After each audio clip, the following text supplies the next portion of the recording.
Bonjour à tous, on se retrouve pour une nouvelle position ici avec le trait pour les blancs et on remarque tout de suite les deux tours sur la colonne en direction du roi, hein. Il n'y a que ce pion ici qui protège le roi dans la direction de la colonne.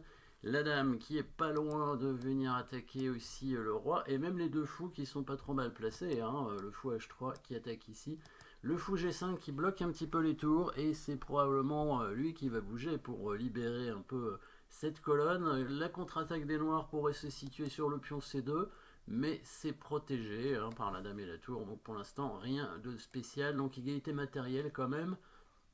Et les blancs ont même un pion passé protégé ici en E5, mais qui est bien bloqué par le cavalier, hein, le cavalier meilleur bloqueur d'un pion passé. Par contre, ici, le roi noir est en danger. Les échecs, il y en a deux, avec le coup fou prend pion et dame prend pion. Dame prend pion a quand même l'air un peu optimiste. Alors fou prend pion, dame prend pion, roi G8. Le roi semble s'enfuir et le fou en G5 est cloué hein, parce qu'il y a la dame en H5 qui ne serait pas protégée derrière. Donc on n'a plus vraiment la possibilité de venir attaquer avec le fou. Par contre, ce fou pourrait venir directement libérer la colonne des deux tours et faire une interception sur le pion en F5.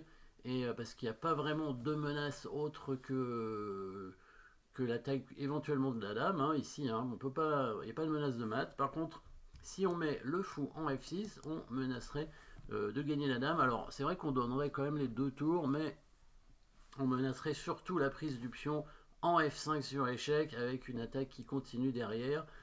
Et les noirs n'ont pas tellement d'options, hein, à part pousser le pion en G6. S'ils prennent le fou, ça risque de mal se passer après la prise du pion en F5 évidemment.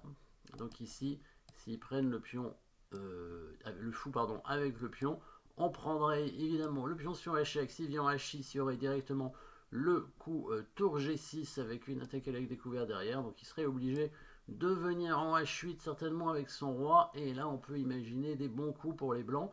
Bah, une petite interception simple avec le fou ou la tour, hein, le fou qui peut se mettre ici pour attaquer la dame, et ensuite la dame qui peut prendre le pion, hein. C'est peut-être le plus simple de mettre le fou pour éviter une contre-attaque ici, et puis pour menacer la dame bien sûr, hein. Donc là, pas trop le choix ici finalement avec les noirs, c'est bien le pion qui avance pour protéger le pion en F5. Alors la prise du pion avec la tour ne semble pas suffisante, hein, avec la dame qui arrive en G1 derrière, peut-être, mais ne pas oublier quand même qu'il y a la contre-attaque ici avec tour prend C2, et finalement on n'arrive pas à prendre suffisamment de matériel avec les blancs dans cette position, sachant que fou prend F5, le roi s'enfuit en F4, et on va pas le revoir tout de suite, hein. Il n'y a pas de mat hein, pour l'instant. Et le coup dame G1, du coup, le roi irait en F7 et ça n'est pas complètement évident. Les noirs qui peuvent simplement ramener leur tour en G8 pour protéger l'arrivée de la dame blanche. Donc on va choisir évidemment autre chose plus direct. Quelque chose de plus direct. Alors il y aurait aussi le coup fou prend F5, mais là aussi c'est pas suffisant hein, parce que même si on gagne la dame, bah, il y a quand même beaucoup de pièces en échange. Alors on peut prendre ce pion parce qu'il ne peut pas couvrir l'échec avec dame F7, mais les noirs ont quand même deux tours et un fou contre dame et deux ou trois pions.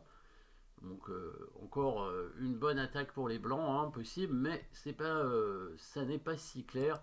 Beaucoup plus fort ici évidemment c'est le coup forcé de la position, bien sûr vous l'avez vu, dame prend H5, sacrifice de dame ici, avec l'obligation pour les noirs de prendre la dame. On prend le pion sur échec. Le roi n'a qu'une case. Il n'y a pas le choix, obligé d'aller là. Tour G6 évidemment. On continue les coups forcés. Alors ici, si il bouge son roi, là il va se faire mater hein, assez rapidement. Hein. Sur roi H7, il va y avoir une attaque à la découverte. Hein. On va venir en G7 par exemple. Double échec. Il bouge à nouveau son roi, puis là on peut prendre simplement sa dame déjà, et on va menacer tour G6. Hein, bah, faut savoir que le tour prend C2 c'est pas si grave, hein, le roi il monte simplement H3, et il y a une menace de mat, plutôt en H1 d'ailleurs, pour éviter un échec du cavalier. En H1, voilà. Parce que de toute façon, c'est cette tour qui peut mater, l'autre n'a pas besoin de bouger si elle veut.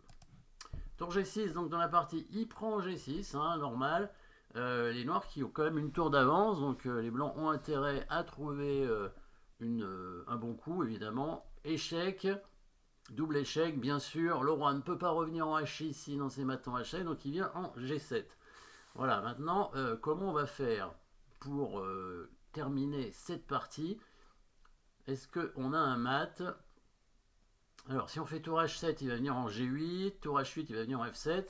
Si on essaie de menacer mat, ben là, cette fois, la contre-attaque avec tour prend C2 peut arriver. Par exemple, tour H7 échec, roi G8, fou G6, hein, qui menace mat avec tour H8. Ben là, il fait tour prend C2 échec.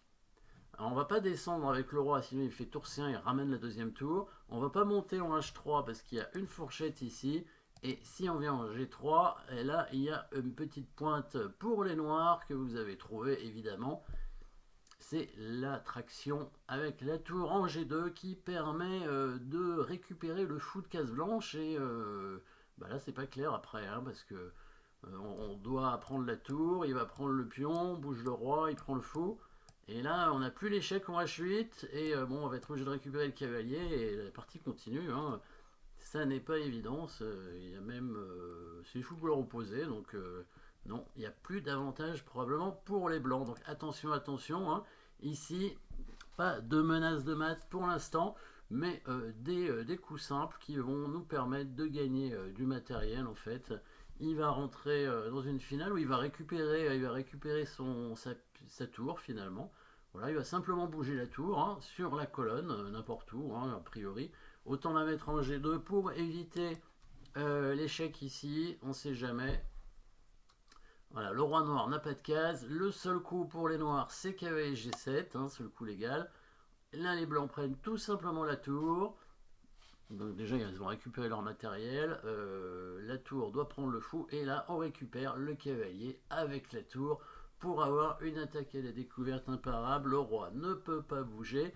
Le fou n'est pas protégé, donc il est menacé directement. Et si la tour le protège, bah, c'est elle qui se fait prendre à l'attaque à la découverte. De toute façon, les blancs ont déjà 2 pions d'avance, hein, et 2 pions passeliers. Évidemment, ce pion est imprenable, sinon la tour va couvrir l'échec en faisant elle-même échec tout en gagnant la tour. Donc ici, petite simplification finalement avec les blancs pour gagner du matériel, hein. Finalement, le roi noir est complètement bloqué, il n'y a aucune solution pour les noirs pour éviter de perdre à nouveau du matériel. Donc belle concrétisation de la part des blancs. Merci d'avoir suivi cette position. N'oubliez pas de vous abonner et à très bientôt.